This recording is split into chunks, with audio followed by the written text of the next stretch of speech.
Sveiki visi, esu burnos higienistė Marija. Noriu su jumis truputėlį pakalbėti apie tai, kodėl svarbu atlikti profesionalią burnos higieną.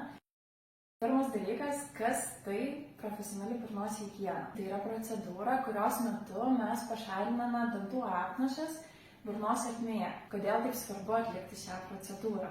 Mūsų burnos ertmėje formuojasi bakterijos. Nepašalinus jų yra tinkamos sąlygos susiformuoti dantenų uždegimui, atsirasti periodonto ligoms, taip pat formuotis dantų ėduoniui ar net dantų netekimui. Laiku atliekama procedūra užkerta kelią šioms netektims. Taip pat noriu paminėti, kad laiku atlikta profesionali burnos higiena gali mums padėti išgauti geresnius balinimo rezultatus, gali padėti gydytojai lengviau suplombuoti dantuką.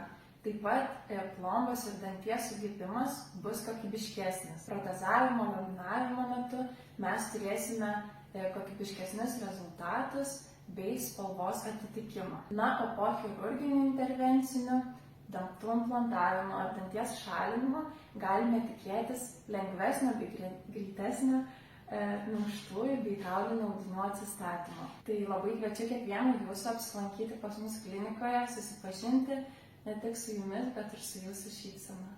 Iki.